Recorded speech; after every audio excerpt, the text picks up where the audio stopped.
get started. Just to introduce things, my name is Bandeli Jassi. I'm an organizer with the All African People's Revolutionary Party. Last month, we decided, given the global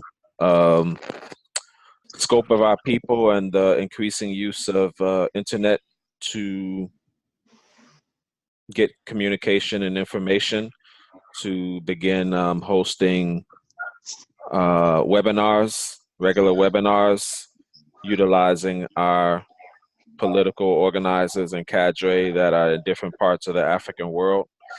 And today we have our comrade Sobukwe Shukura, who is a long-time, over 30-year organizer with the All African People's Revolutionary Party.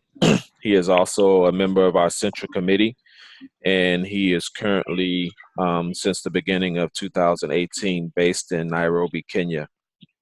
So he is going to be talking today about revolutionary Pan-Africanism in the 50th anniversary of the All African People's Revolutionary Party, and the book that called for the formation of the All African People's Revolutionary Party, The Handbook of Revolutionary Warfare, written by our founder, Osagyefo Kwame Nkrumah.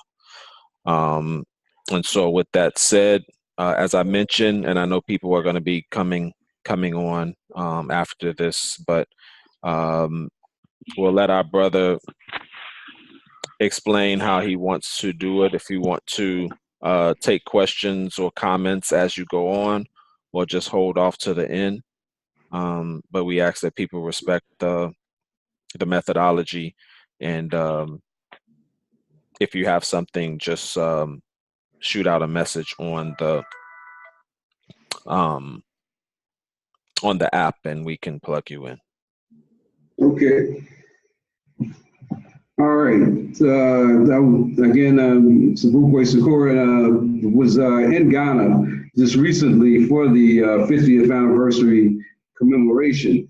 And I guess in terms of, want to welcome everybody who was able to come on today to talk about the theme and the 50th anniversary and the mention of the handbook. I think it's critical. Now, on the question of whether people can ask questions along the way, if somebody really feels something's burning, or that they like some more clarity on a particular thing, I don't have any problems with somebody interrupting.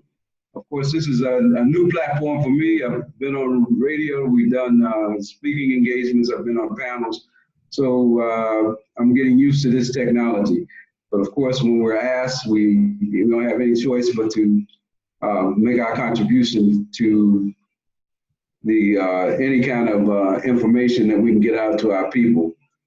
It's important, as we talked about, that this 50th anniversary is very meaningful in the sense that the A-APRP, the All African People's Revolutionary Party, and the Handbook of Revolutionary Warfare were both launched in 1968. The publishing of the handbook, of course, was reconstructed after Kwame Nkrumah initially wrote notes for the Handbook of Revolutionary Warfare before he was overthrown in Ghana.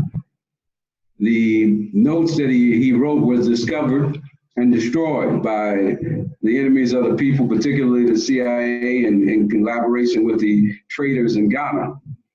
But when he was able to grant it the co-presidency of Guinea-Conakry, he was also given enough time to reconstruct the book.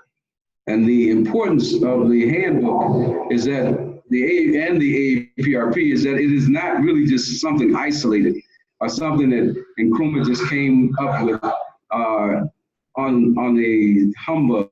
We have to understand that that this represents the All African People's Revolutionary Party, and the handbook represents a particular stage in the whole Pan-African movement, a revolutionary stage in the Pan-African movement, because it certainly took us to another level of structure.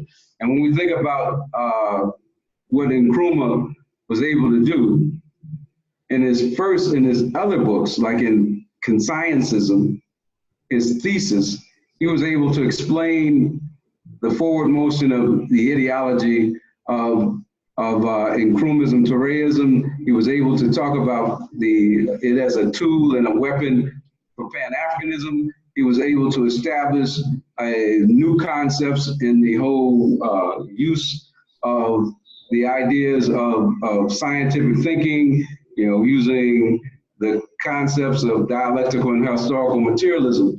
And then certainly in his other book, Neo-Colonialism, when he published that book, he was actually being able to, for us, to really define what phase the African Revolution was, and particularly enemy. He talked about in Neo-Colonialism, the whole idea of that we were moving from the phase of traditional colonialism and settler colonialism into a neo-colonial stage, meaning that a new colonialism which operated through folks that looked like us.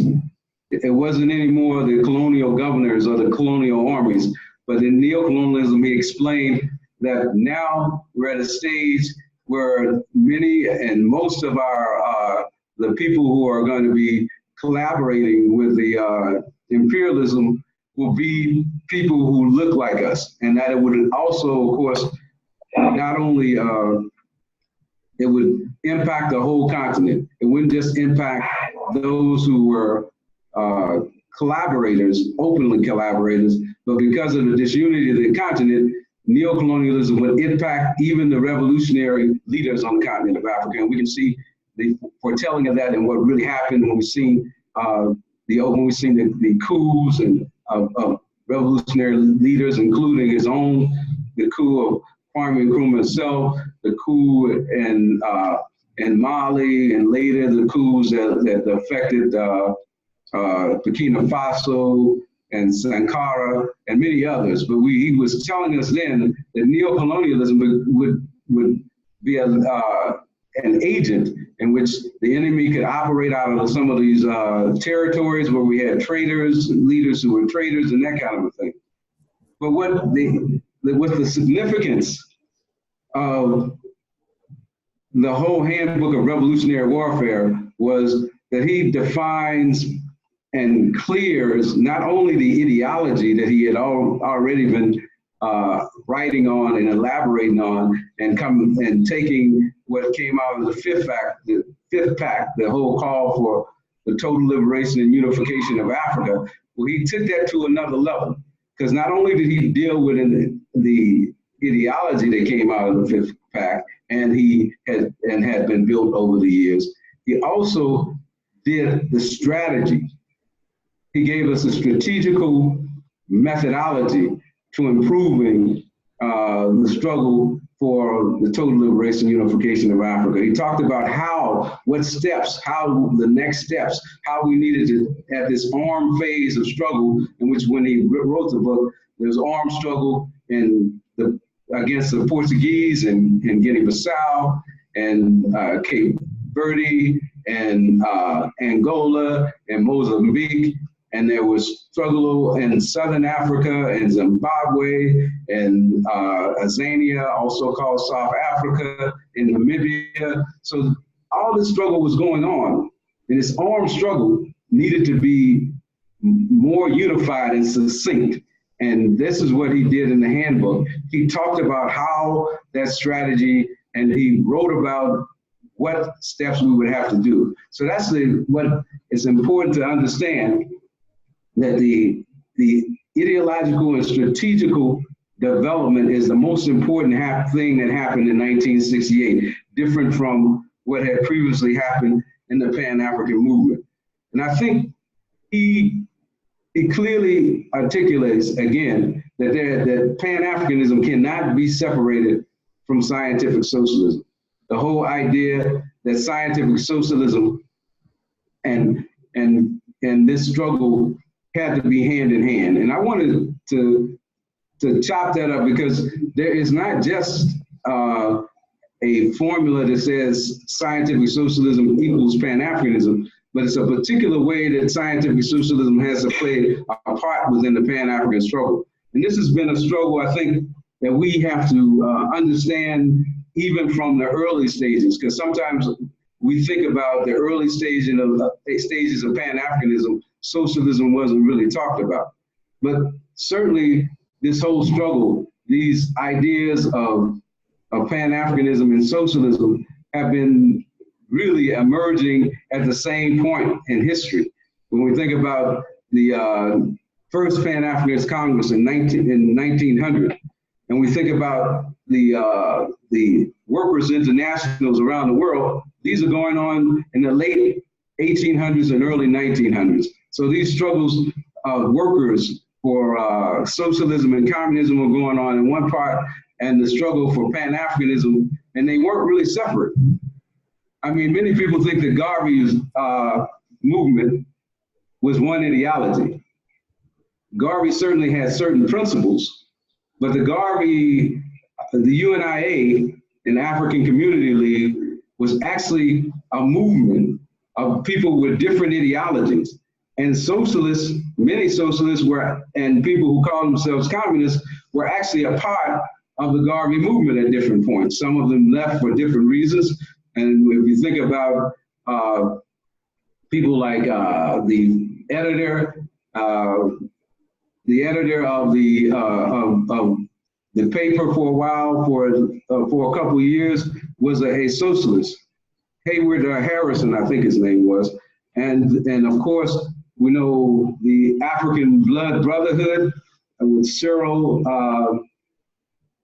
what's his last name? I'm sorry. I mean, Hubert Harrison was the first person, and Cyril Briggs was a person who was in the Blood Brotherhood. And the Blood Brotherhood were socialists who believed in armed struggle, and they believed in armed self-defense. And Cyril, they were a part of the Garvey movement, as well as Queen Mother Moore, who was also at one point in the Communist Party, and one of the Queen Mothers in the Garvey movement. So we know that there was this struggle between socialism and or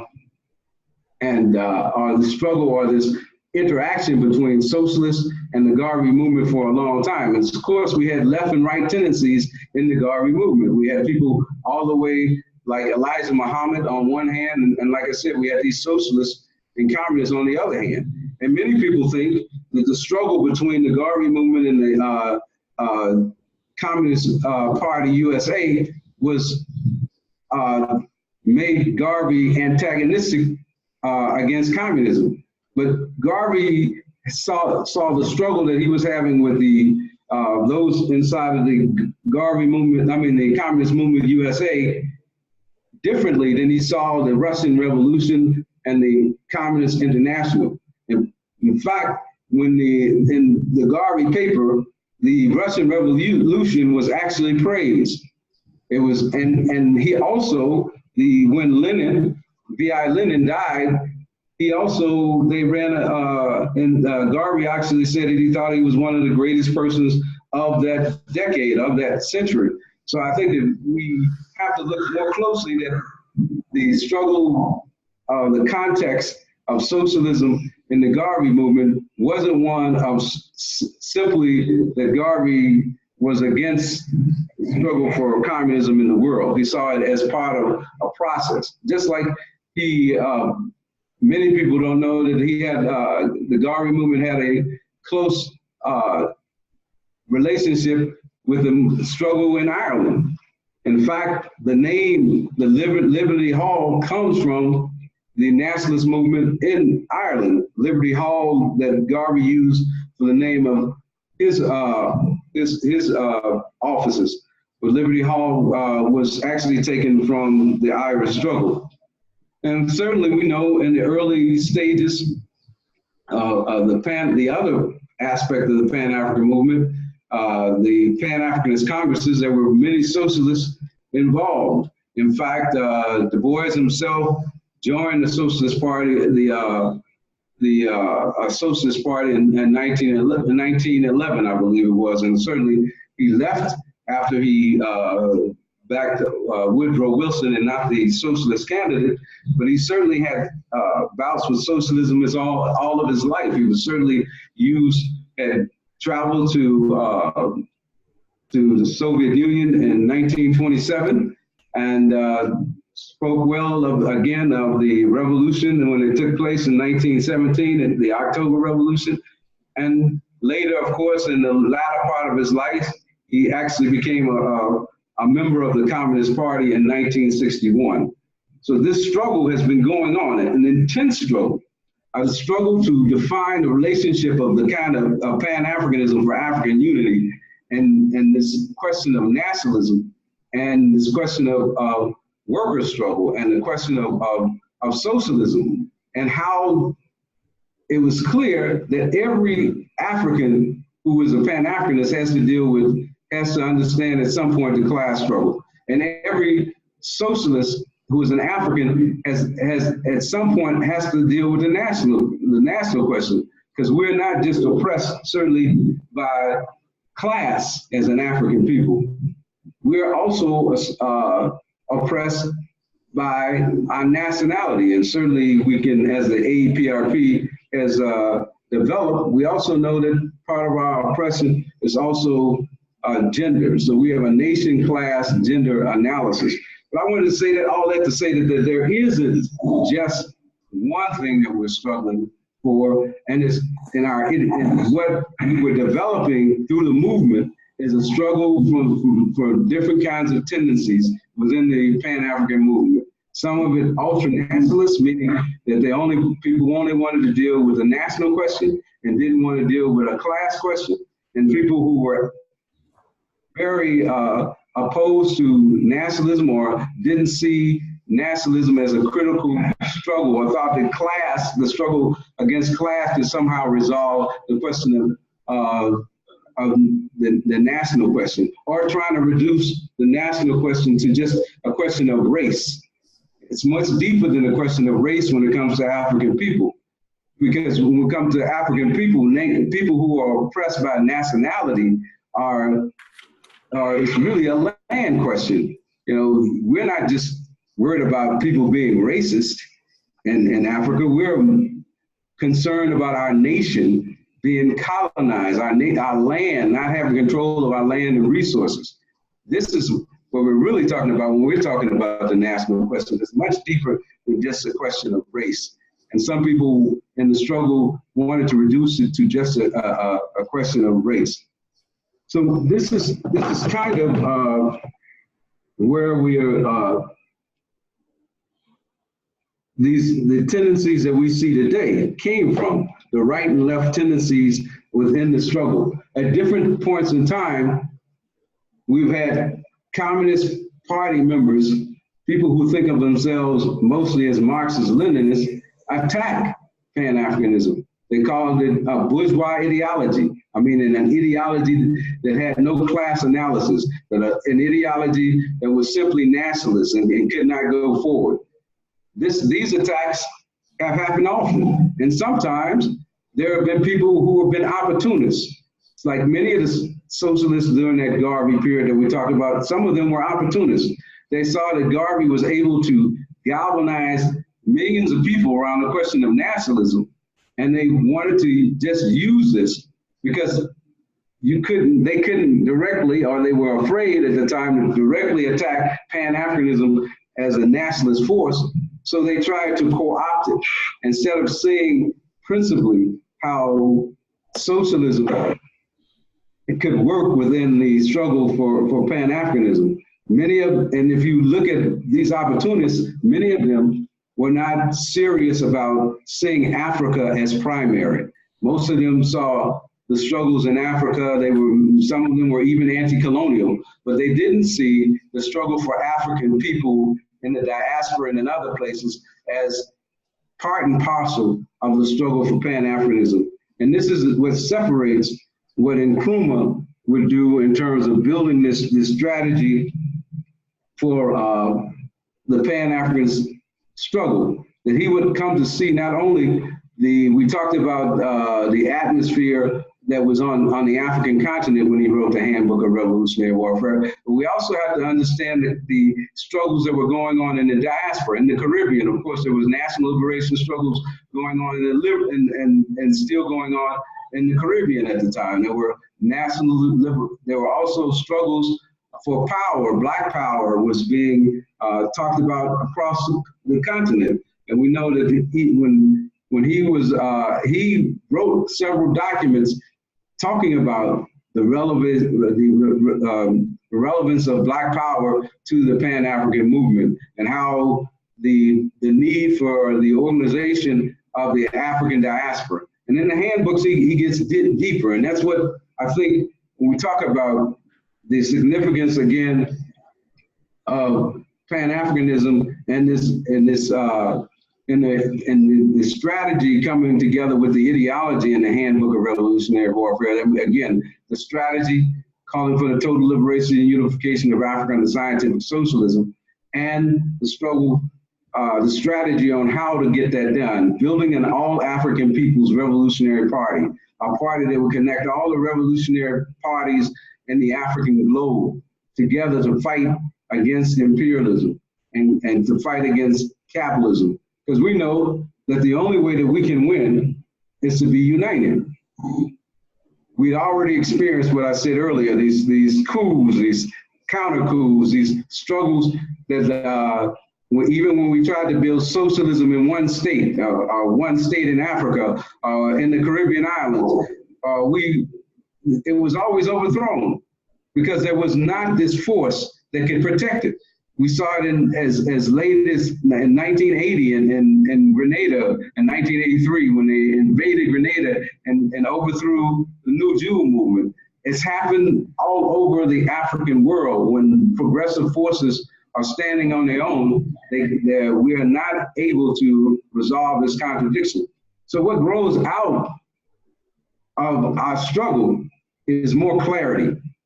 At each stage, we want to raise the level of our clarity, and that comes from our experience. It would be foolish for us to think that we can go back instead of forward. We want to go forward with the experiences that we've had as a people. When we talk about the struggle today in Africa, we have to know that there are people who want to deviate from Pan-Africanism's progress, its revolutionary form. And I want to step back, just a reason why the A-APRP used just to talk about Pan-Africanism, the total liberation and unification of Africa and the scientific socialism is our objective. It became clear to us, though, that many people were talking about Pan-Africanism in many different ways. We thought that there were certainly some deviations of the objective of Pan-Africanism on the right, and then there's some deviations even today, meaning that there are people who are trying to take it either towards a kind of a cultural nationalism or a simple nationalism, and don't want to talk about class struggle. And there are other people who want to take it to the left, who is far left, that they don't think about unity of the continent. They think about solidarity among different African states, but they don't see the necessity for one unified government in Africa. They don't see the necessity for us becoming one federal state, a federal continent, that we have one government, one army, one foreign policy that governs the whole of Africa. These tendencies are often led by organizations that are mostly calling themselves Marxist-Leninist organizations. But what Nkrumah's analysis helps us to understand is that, one, the struggle, that Marxist-Leninism is an ideology. It is not scientific socialism. It's an ideology, just like Nkrumahism, Touréism is an ideology, or Cabralism could be an ideology, Maoism is an ideology in China, or Kim Il-sung's Juche in North Korea. These are ideologies that lead towards scientific socialism. Nkrumahism, Touréism, and Cabralism and Touréism, these are ideologies that grow out of our culture using scientific methods of looking at our continent and describing for us how we go forward to socialism.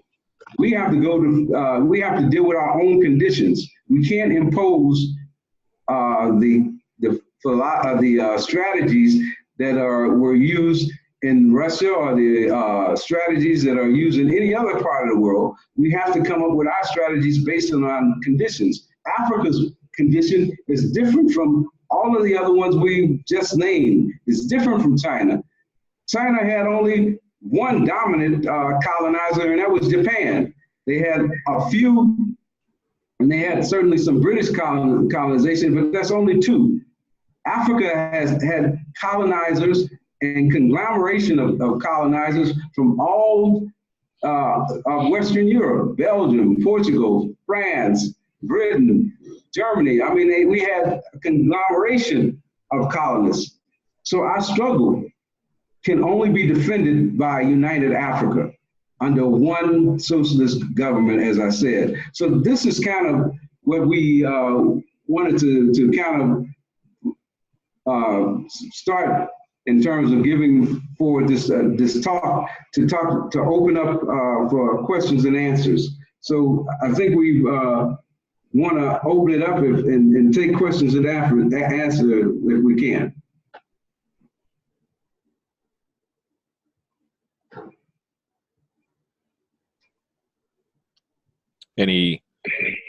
Anyone had any questions that they wanted to raise or comments thus far?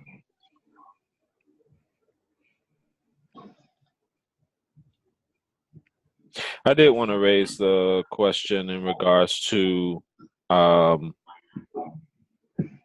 you mentioned earlier in regards to the struggles that were going on and the opportunism that was going on during the time of the Garvey movement. And you alluded to the idea that this is still in effect today. So I was just curious to see your viewpoint on some of those manifestations that we may see in the here and now relative to that. Yeah, and I think one of the things that we also had an opportunity to participate in was the PAT conference, the Pan-Africanism Today conference, which is the third manifestation of it.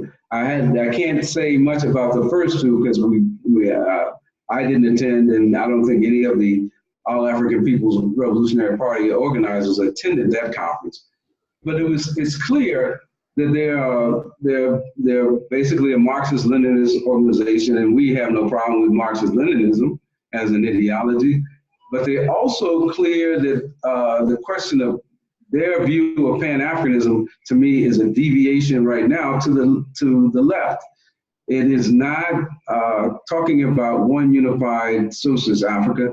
It's only talking about trying to build Marxist-Leninist parties, workers' parties in Africa, for them to fight in each state to take power, and to have a solidarity between these states.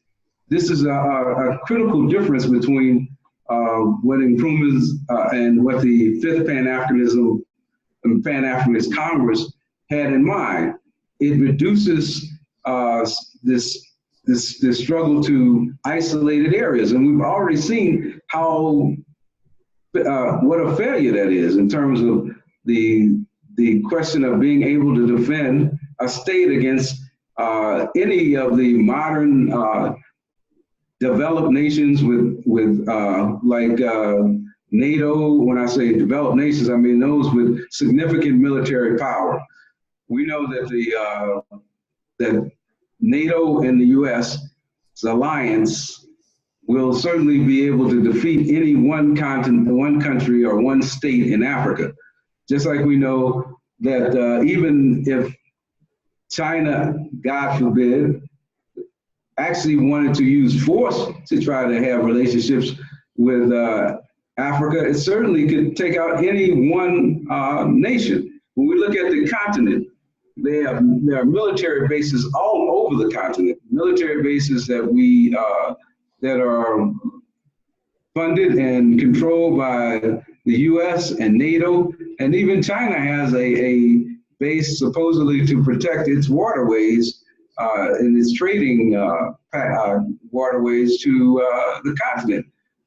this can't be dismantled by having socialism in one state in Africa. So it's a deviation. And even at the PAT conference, it was clear that people weren't talking about Marcus Garvey's contributions.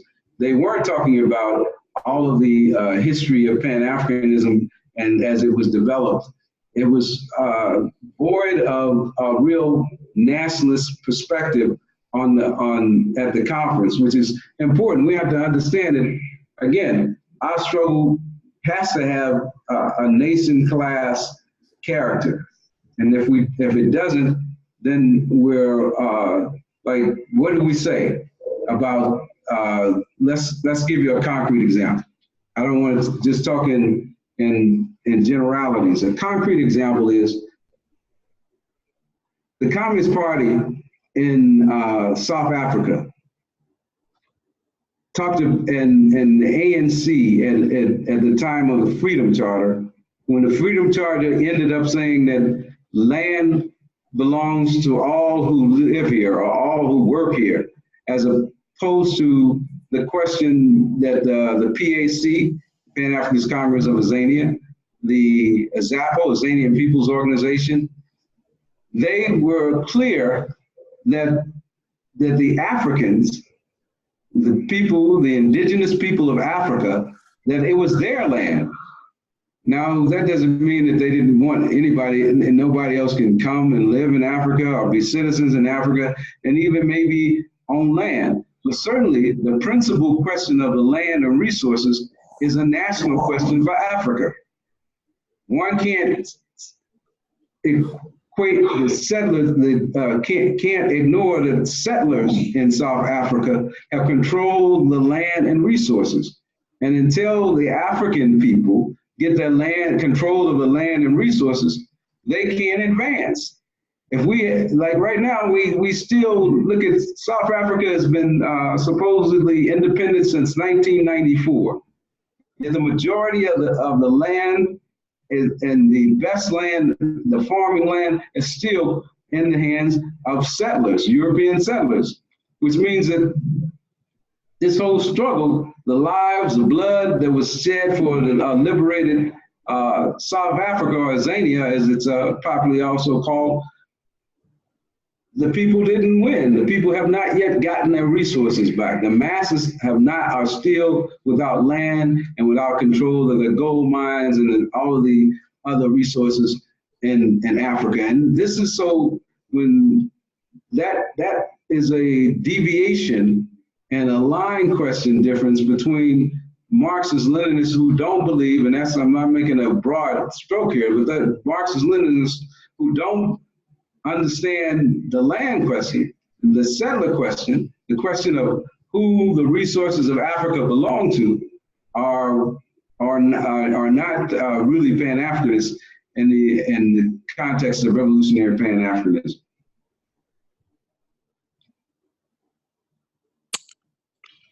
Is there a similar struggle in Kenya in regards to that?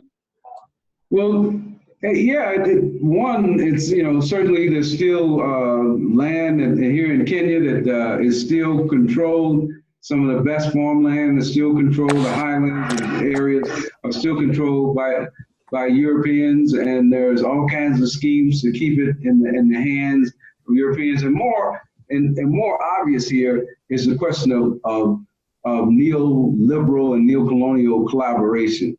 Neoliberal struggles to take and privatize resources of the people, like the titanium that is here, which is a very precious metal that goes into planes and large-scale military equipment. That titanium is being taken out of Kenya, with Kenya having no real vested interest. They do tax it, and but they don't control it.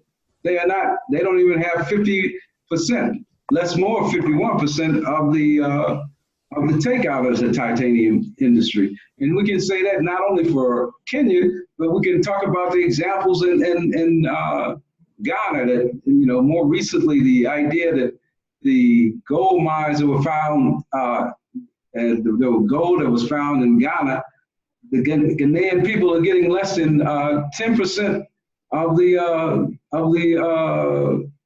industry. The gold mine that they let it to Europeans, they're getting very little profit on that gold. And they're in economic crisis across the continent. This is a struggle that we're really dealing with. We haven't liberated the resources. And part of our struggle, again, is how do we do that without African unity? Because like I said, neocolonialism is forced. Even whenever you can't build an internal economy, then you're forced to make deals with whomever.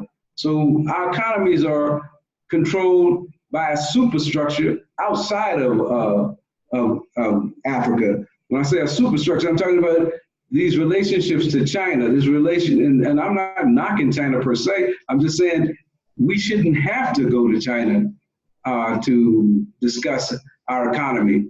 We should first have an economic set of principles that govern Africa, and then we say, as we go collectively and decide what relationships we want with the rest of the world, instead of the rest of the world determining what our economic relationships. I mean, in France alone, listen, the French colonies, for the most part, are still forced to keep all their capital, and at least 65 to 70% of their capital in French banks.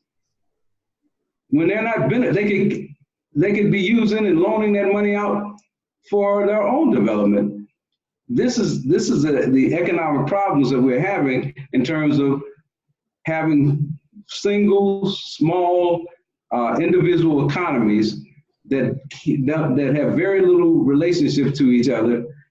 And when we hear about in the news right now, we hear about these discussions about them opening up Africa, and Africa now having a lot of dropping a lot of trade border. What do you call it? I forget what you call it. You don't have to pay certain taxes because you're trading with an internal country or internal state inside of Africa. There are the tariffs. They're dropping tariffs and things on goods, on movement of goods. But whose goods are moving? Are these African-made products moving from country to country? Or are these just imperialist corporations that operate already all over Africa, being able to now move their products around Africa with no tariffs, with no kind of, they don't have to pay out in it. It's like the free trade zones that were created in Jamaica and in Central and Latin America. They're not in the interest of the masses. They're only in the interest of the superstructure outside of Africa, the capitalist system outside of Africa. That's what they're really in, these rules are being made of. So this is the contradiction. So we also, because that's another deviation we should even talk about. Neo-colonial folks calling themselves Pan-Africanists. When here in Kenya, when before the president Uhuru was elected, he was talking about Pan-Africanism, and he even helped to fund Pan-African activities here in the continent. And the only reason he did it is because he was being called into The Hague. He was being tried. They were trying to try him for the previous elections where there was all this violence. So they were trying to take him to court. So all of a sudden, he uses Pan-Africanism as an activity to defend him from prosecution. He's this Pan-African. He's trying to tell everybody about Pan-Africanism. But this is opportunism. It's not revolutionary. It's a deviation to the right. It's neo-colonialist, like even now, when Museveni in Uganda is actually trying. I got that 6 o'clock in the morning. Okay. It would have been all cold and stuff. Okay. All right. I think as I was saying, we even in Uganda, Museveni is trying to hide and say that he's a Pan-Africanist and that we shouldn't deal with his neo-colonial and violent control of the state and abuse of the masses. These are things that we really these are the things that we have to talk about when we talk about deviations on the question of Pan-Africanism. So there are two questions that were put on the chat window. I don't know if you're able to see them, or I could just read them to you and you could address them. The first one was, can you speak more about your statement that the AAPRP or Pan-Africanism has been accused of being petty bourgeois? What is that based on? Who is making that claim? Okay, I would say Pan-Africanism in general at one point was called a petty bourgeois ideology or objective. It was petty bourgeois, and this were Marxist-Leninists who wanted to say that that it had no class analysis, it had no working class struggles or working class objectives, which is clearly untrue, because many, the Garvey movement was probably had the biggest number among it were working class people who supported the Garvey movement. And certainly, when we look at by the 5th Pan-Africanist Congress, we were clear that part of the reason the 5th Pan-Africanist Congress, where it was held in Manchester, was that there was also a labor conference going on, and many of the people who participated in the 5th Pan-Africanist Congress were trade unionists and workers who went back to their countries to help to form the mass parties. If we look at the Pan-African struggle, the struggle of the national liberation in Africa, we've certainly seen workers clearly involved. In fact, when Nkrumah, he not only held an All-African Peoples Conference, he also helped to found an All-African Workers Union across the continent of Africa. But it was the only way that the attack could be made on those who believed in Pan-Africanism and who were not just espousing Marxist-Leninism. Because again, and that goes back to this whole notion that the only ideology of scientific socialism tried to make Marxist-Leninism, which is an ideology different from scientific socialism, which is a revolutionary scientific objective, that we are clear, and this is what Nkrumah again helps to clarify, is that you don't have to be a Marxist to build socialism. You don't have to, the principles, one, are not stagnant. Marx and Lenin certainly contributed to the philosophy, the objective of scientific socialism. But so did Mao, so did Kim Il-sung, so did Kwame Nkrumah, so did Cabral, so did Sekou Touré. This is really what our struggle is to clarify. It's to clarify that nobody has a hegemony on the question of revolutionary principles. Every culture can contribute and does contribute to revolutionary ideology. Africa is no different.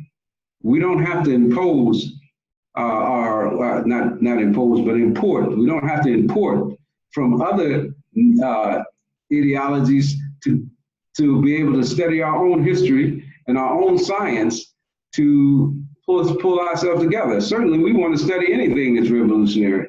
We want to study all revolutionary ideologies that we can. But certainly, we don't have to be Marxist-Leninists to be able to and analyze our own situation. And this is the struggle that we are having, again, with some leftists that want to insist that the only revolutionary ideology is Marxist-Leninism, which history has already proven that it is not. And other people have had revolutions who weren't Marxist-Leninists, or who, again, when I've named them already a couple of times, so I'm not going to repeat myself. But yeah, certainly that's what it is. That again, when Marxist-Leninists, some Marxist-Leninists could not control Pan-Africanism, they attacked it. All right, and Grace had a question also. Yeah, actually, I have two questions. We know that our people are really at war, and we have been at war for thousands of years, because they've been coming and taking. And we can go back to Herodotus, and we know that he even talked about the greatness of Africa and encouraged his people to come and basically to take what we had. So first, how do we get our people to understand that this is a war? It's not just a misunderstanding that Europeans have, that they're not just doing this accidentally, that this is a plan and a procedure and a technique and technologies that they develop to actually encourage this. So my first question really is, how do we get our people to understand that we're at war? And my second question is, how do we use technology ourselves to advance ourselves so that we can more rapidly become the nation that we need to be? Okay.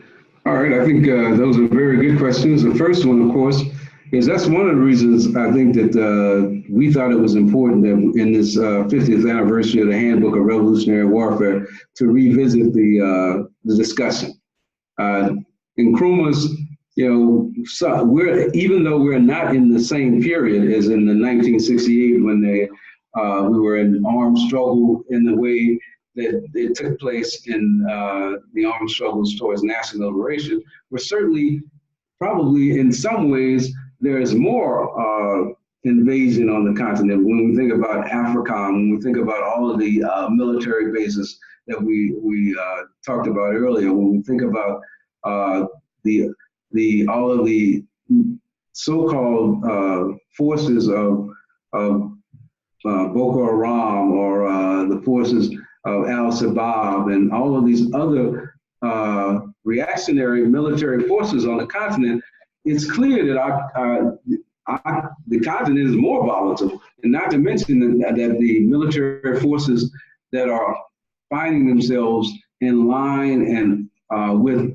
both the U.S., NATO, and the Zionist entity called Israel. We know that there's even more of a need for us to understand that. And I think that these conferences and these platforms that are coming forth, we have to reiterate that this war, this struggle that you mentioned, is not over. I think that is one of the biggest propaganda struggles that we're going to have in this phase of our struggle. That the armed phase of our struggle has not been is not over. The war for our resources is not over. In fact, it's intensifying because there are more players in the game, or different players in the game, as BRICS and other entities are also in need of African resources. And I think that it can't be overemphasized. And in any discussion, we have to be talking about the war that's going on. And I think that takes us to the second half of this, is how do we become the propaganda army that we need to be? How do we deal with this technology in terms of being able to get the voice that we sincerely need in terms of being able to get this message over to our people and particularly our youth and our women. Are the women and that we are that are in this struggle. We have to, I think on every level, whether it's making sure that we show up at all of these or have input on all of these conferences that are calling themselves Pan-African in any kind of way, or gatherings that are even not Pan-Africanism, gatherings of women's marches and all that kind of thing. I think we have to be writing on each and every one of those things and explaining the very position that you're talking about. And we have more, like you said, we have more technology at our hands than we did certainly when Marcus Garvey was able to articulate the need for Africa for Africans. So certainly we can, these kind of seminars, these kind of, some of the work that that's going on with other organizations, and in terms of building in stronger platforms. How do we come together to do just, instead of 50 publications, 60, 70, 100 publications, small publications, how do we bring some of those together and have one strong publication?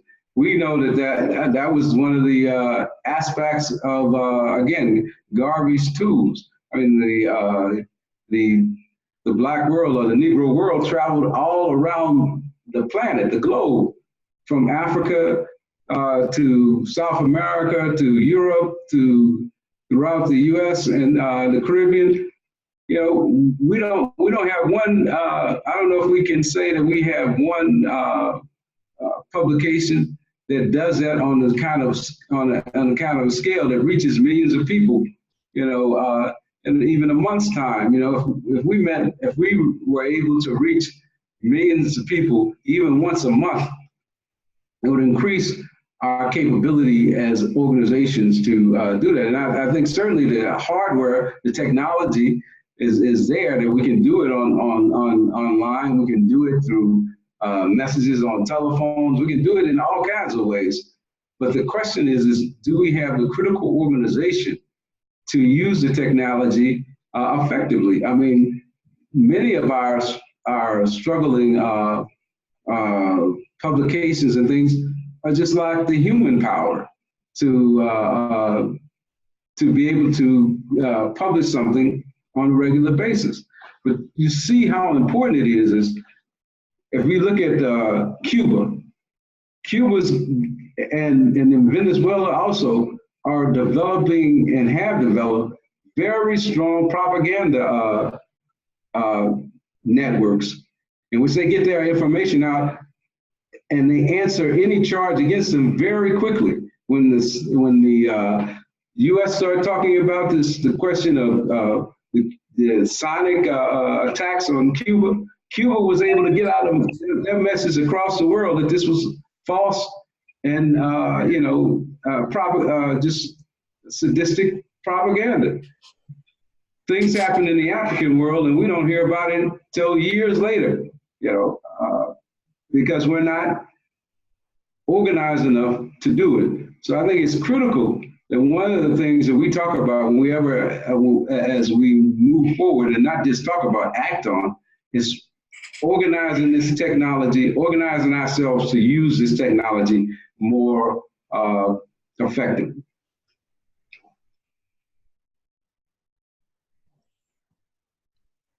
Any other questions from anyone? Comments? Who's speaking? I'm sorry.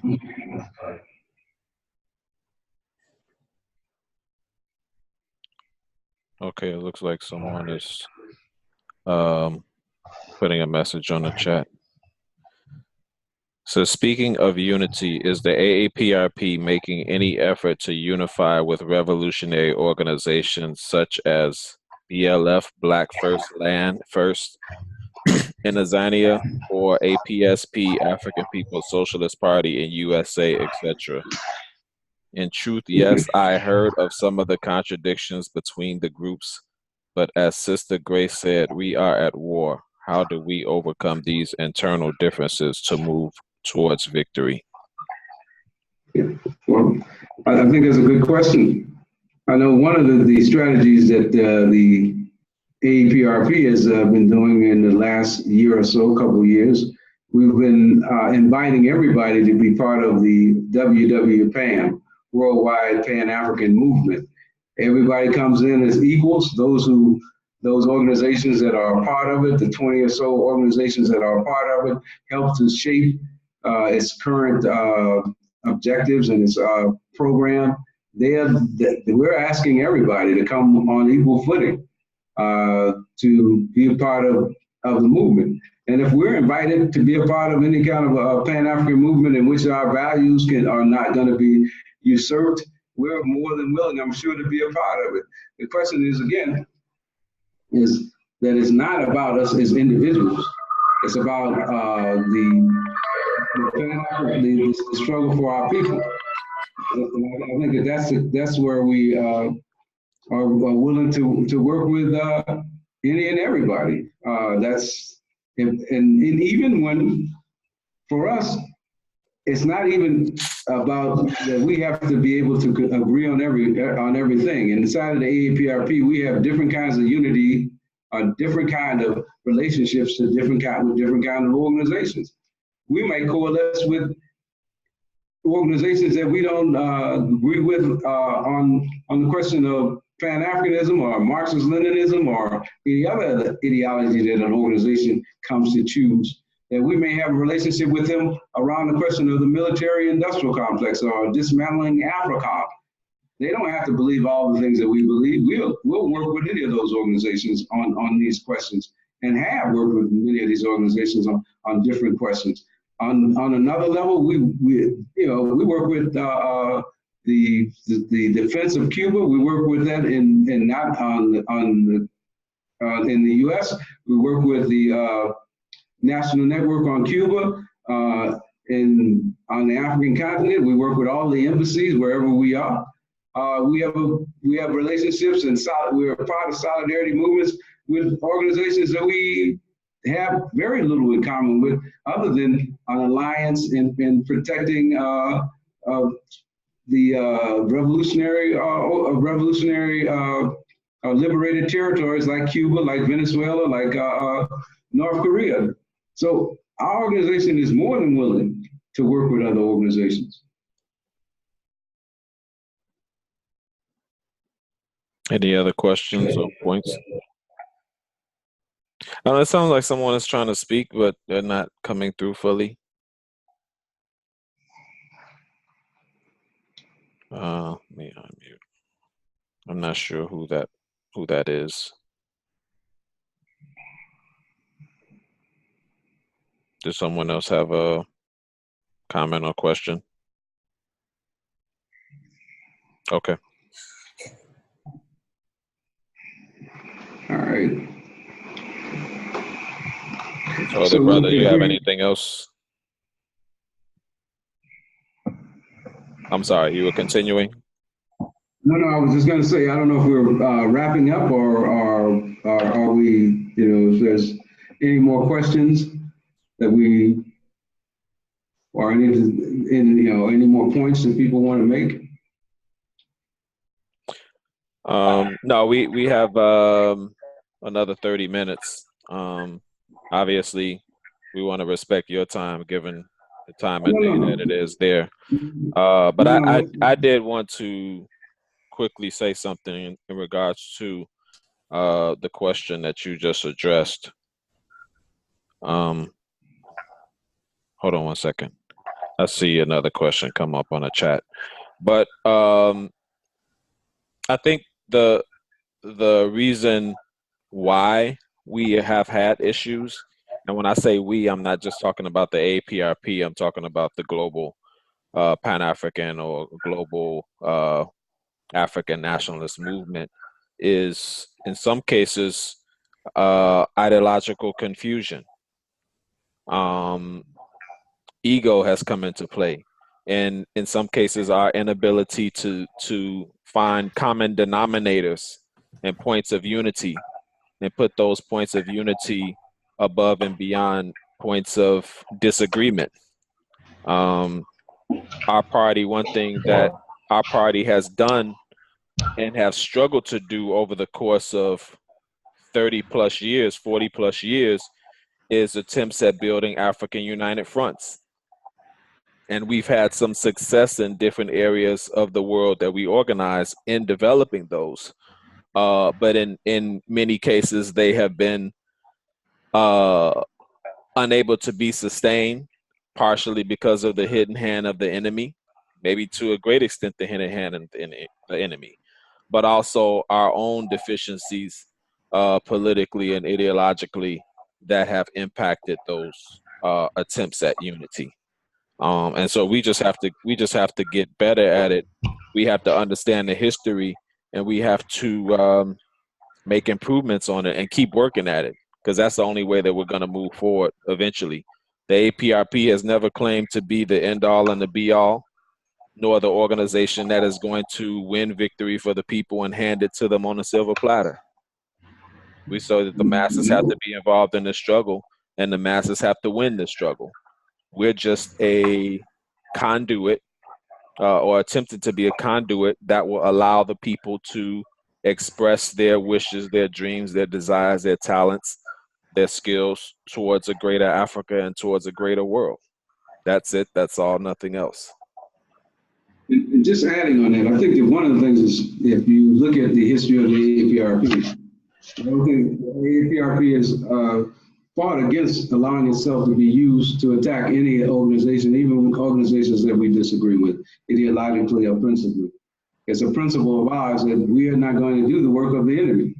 That's one of the things that we've stayed our position, but we have never attacked any of the organizations who are doing anything to advance the people. That's our policy that I think the APRP has had, and you can, I don't think any of those organizations mentioned can say that the APRP has ever come to attack them. I have another question. This is Grace, by the way. I have a question in terms of the technology again. Has the party put anything together to help other party members learn about technology, how to program, how to use different applications, how these things can be effective in terms of organizing, that kind of thing? The simple answer is we've done little of it. We haven't done enough of it. And certainly, we can certainly learn and help and take help from any other organization or individuals support who can help us become better at it. One of the things, I think I should have put it to everyone. One of the things that it's not a direct product of the AAPRP, but of a cadre comrade that's based in Azania, South Africa. He's helped develop over the last decade this appropriate technology. And they have a website, and I think they have conferences that moves to different parts of Africa every other year. And it's basically an attempt to bring together forces with Pan-African leanings and utilize their technical skills and their technical backgrounds to develop a network that can actually contribute to African development organically. We've also talked about in the AAPRP the need to develop a technology department to really address some of the things that you speak of. But we need some assistance with it. We'll put it that way. So if that is an area that you have passion in and have some background in, you're more than welcome to join us and help us develop that aspect of our organization. And as our brother said, a lot of times some of these ideas that people raise are not ideas that we haven't discussed already ourselves. Oftentimes it's a question of human resources, material resources, and in some cases, political priorities. Thank you. I would be willing to help if there's anything that I can do. Absolutely. And actually, I guess on the webpage now, I guess there is a place where people can say what their skills are, aren't there? Isn't it, Jassy?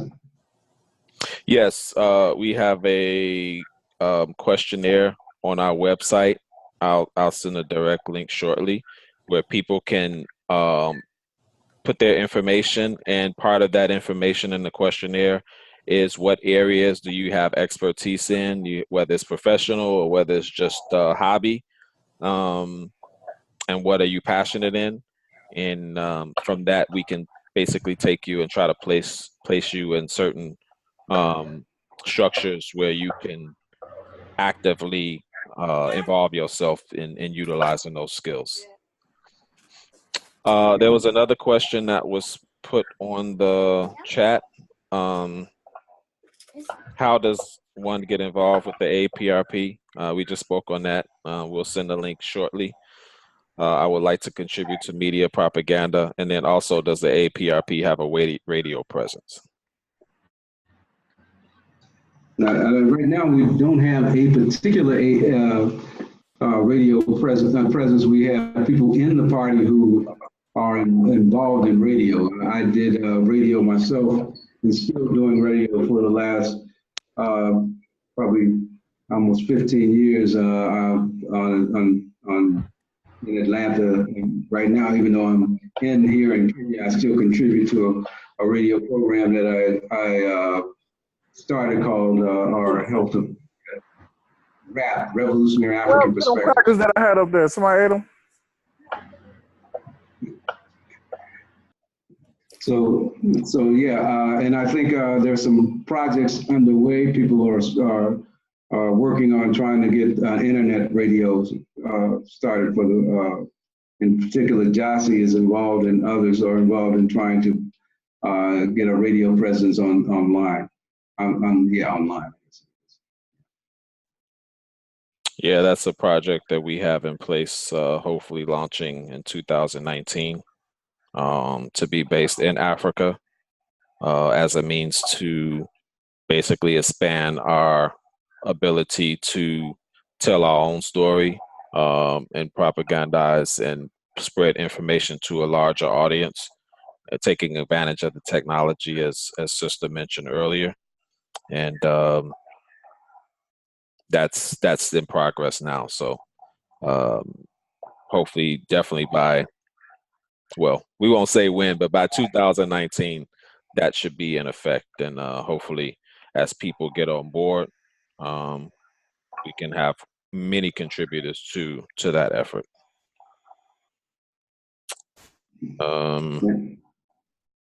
Yes. So any other questions or comments that anyone had?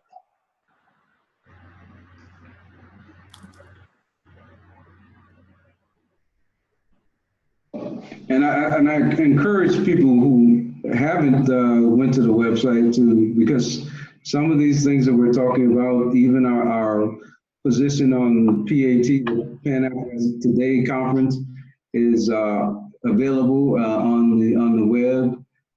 Some positions, many of our positions that we're talking about today have been discussed and are being discussed on a regular basis on our web presence.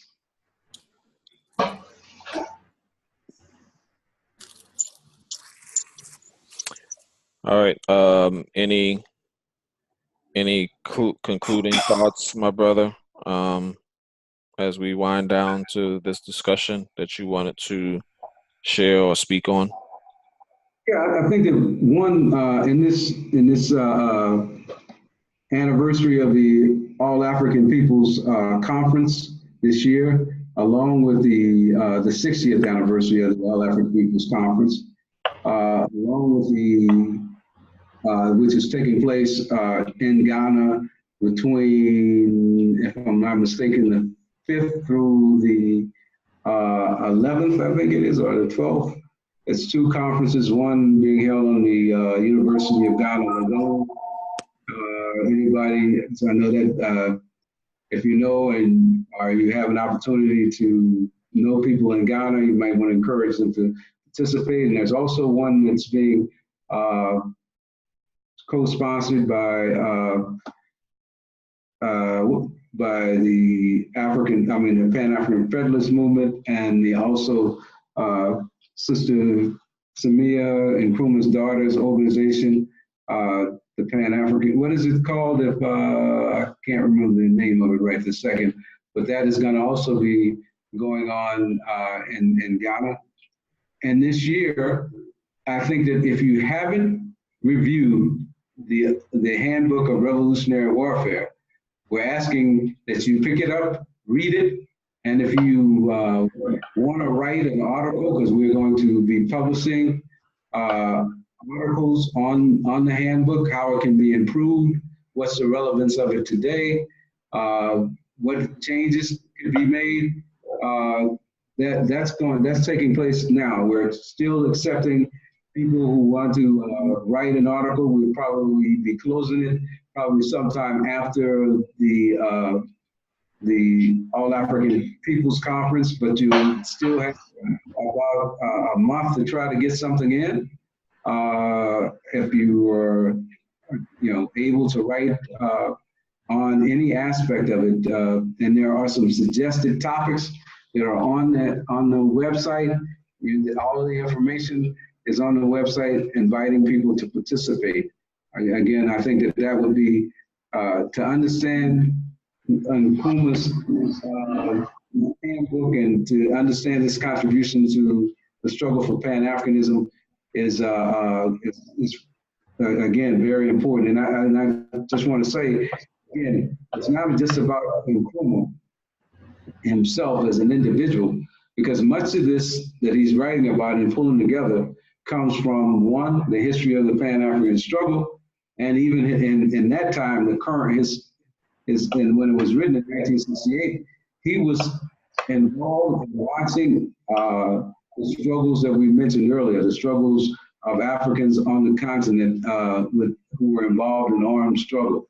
So we can learn a lot by studying that, and I think it speaks to the whole notion of what Grace has said, and raised in her question about being able to understand that we are really still at war, because the relationship of capital to the continent and the control of neo-colonial forces, their puppets inside are the people who we see, whose faces we see, and their hands outside, the secret hands of the corporations and governments that are involved in trying to keep their thumb and control of Africa's resources, will stop at nothing. They've used their armies before, they use their armies now. We can only most recently look at the destruction of the country of Libya to be clear that they are serious about dismantling any force, any Pan-African force that on the continent of Africa or any other place in the world that could advance our struggle. So I think we have to be very clear on that, and the handbook is a place to start. Certainly, there are many other books that can understand it, but I think again in this year, if everybody reads this little 120 pages or so book, I think it will give you a basis for understanding that we are at war, and the war hasn't certainly been won. Thank you. By the way, the book that Comrade Sobukwe has been speaking on, Handbook of Revolutionary Warfare, we included the link to an online copy of that book in the chat message. So if anyone has access to it and can pull it off, feel free to do so, and you can study that book and contribute to the discussion of which he just spoke of. So anyone else have any questions or comments before we close down? Yes, this is Steve from New York. I had two questions. My first question is, Brother Sobukwe, you're located in Kenya? Yes, right now. Yes, I'm living in Kenya right now. Okay, so my first question would be, where do you see the youth in Kenya are at right now? I guess, yeah, where do you see they're at right now over there from your analyzation? And the second question would be, on a global scale, where do you think we are with the Pan-African movement? Okay. All right. Here in Kenya, the situation is, in some respects, it mirrors in some of the things that are going on in other places. Like among there is social justice movements that some of them are NGO'd, and others are more grassroots. They're dealing with some of the same struggles like extrajudicial killings, the destruction of small-scale economies, like vendors and that kind of thing, and the struggle of corruption, and certainly the question of neo-colonialism. There are some political parties here and some former revolutionary underground organizations that were fighting in different phases of the struggle when Moy was under, when Moy was basically the president who was he was even worse than Kenyatta. He certainly had a one-party state machine that was totally in lockstep with the United States, that killed and tortured all kinds of revolutionary parties. Every revolutionary party could not operate in above ground up until the early 90s around, and when he was finally forced by mass resistance to open up the electoral process. But we still haven't shifted the electoral process to a revolutionary reality. Certainly people can now come out of the closet and say that they're socialists without being tortured, which there was used to happen here. The prisons were torturing and imprisoning professors, anybody who mentioned the word socialism. So there's parties that call themselves socialists here in Kenya. There's the Social Democratic Party of Kenya that considers itself a Marxist-Leninist party, but also considers itself a Pan-Africanist organization, who openly talks about the relationship of socialism to Pan-Africanism. Their youth are small. They're not a giant party, but they do have active youth here on the ground organizing. The students are fighting to regain control of the campus, which was kind of wrestled away with them through legislation, in which now they are unable to control the elections on the campus, and they're struggling to even go further in terms of struggling to do away with the ability for them to organize in strikes. But there is a struggle across the campuses to try to reverse some of these contradictions. But one thing for sure, that these struggles will help to birth even more student activists. I've seen a growing movement, so I think it's an area where it could be a good area for struggle and change, and so I think it could be a catalyst for some of the spaces around it. And of course, you know, this is an important region because you've got the struggle going on in the Congo, not too, very close to here. You got the resistance going on in Ethiopia, and the region is not that large.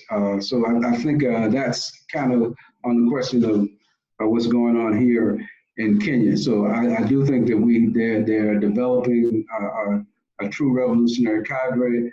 Of course, it's budding. It hasn't, and hopefully it can really grow before it has to absorb a bigger attack. Right now, the forces have not moved on them in that manner, because the electoral struggle here had been so volatile in terms of there being large-scale violence in the so-called party, official parties inside of the country that they had been fighting themselves, but lately here there is a struggle to consolidate the neo-colonial forces on one side, and that came partly from intervention from the West. The West came in and suggested that the two major parties' leaders start to collaborate for the interest of capital. And they have shaken hands and are trying to quell violence between themselves. And that may or may not be good for the revolutionary forces. There was a second question, I think, in that, and I'll forget what was the other half of that question?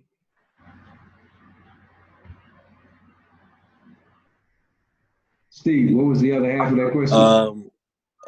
Where do you see the Pan-African movement is at a global scale now? I know we're at an ideological struggle, but I guess how have you seen progression with this I guess winning that victory? Well, I think that there's more. I think the Pan-African movement, particularly the question of land, is becoming again critical on the continent of Africa. You can see it certainly in Southern Africa. There's struggle to bring Pan-African forces together in that region. From what I can see, certainly the so-called pro-democracy movements in this region.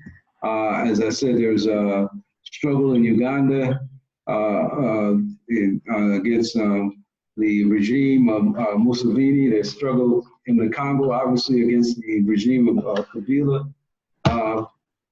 I think one of the struggles, of course, is clarity and ideological clarity in some of these struggles that are simply trying to get rid of one person and not necessarily building having clarity on that it's not just about an individual, but it's about trying to put into place a revolutionary society.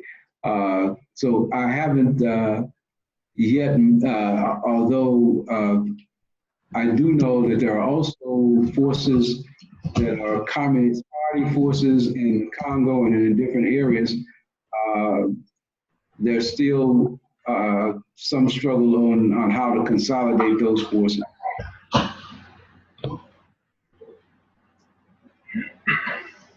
I believe there was some additional input to the question about the All African People Conference anniversary activities in Ghana in December. Yes, greetings, Africans. This is Albie in Accra, and I just wanted to share some information about the two commemorations of the All African People's Conference 60th anniversary taking place next month. The first one will be from the 5th to the 8th, 5th to 8th December at the University of Ghana. It's sponsored by the Institute of African Studies. There's a nominal registration fee for that one.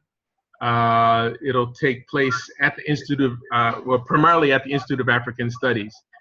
The second one will follow immediately from the 8th to the 13th of December, also at the University of Ghana.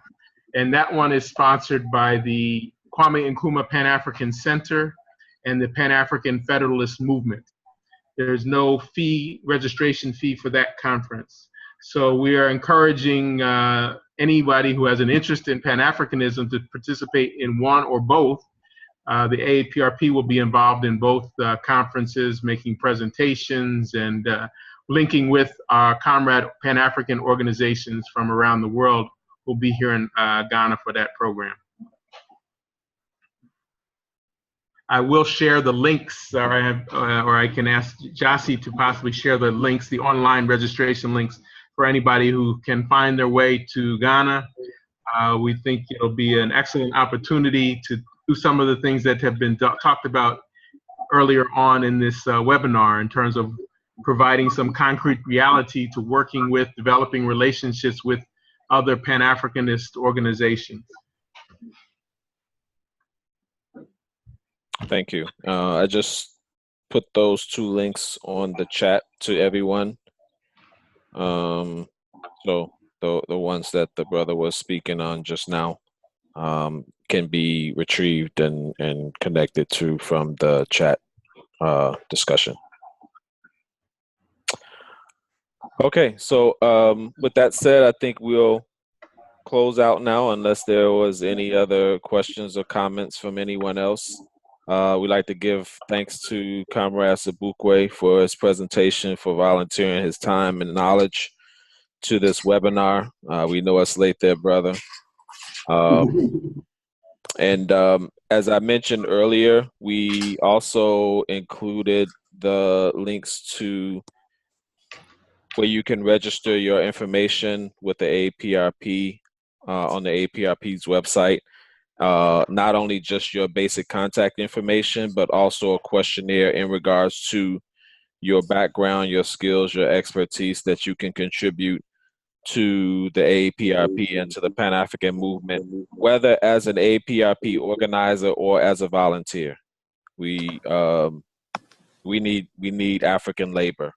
It would be great if people can join us as formal members and join a work study circle process, which is the fundamental structure in our party. But if for whatever reason you cannot do that, we still can utilize your contributions from a technical, professional, or just in any form or fashion. Whatever background, whatever skills you have, our people need them. And it would be great if people can contribute your talents to the Pan-African Revolution. Okay, so with that said, one other thing quickly, we are recording this and we will make it available hopefully on the AAPRP YouTube page, so that people who weren't here at the beginning can see or listen to the webinar from start to finish, or just recap some other thing. I'm sorry, my brother, go ahead.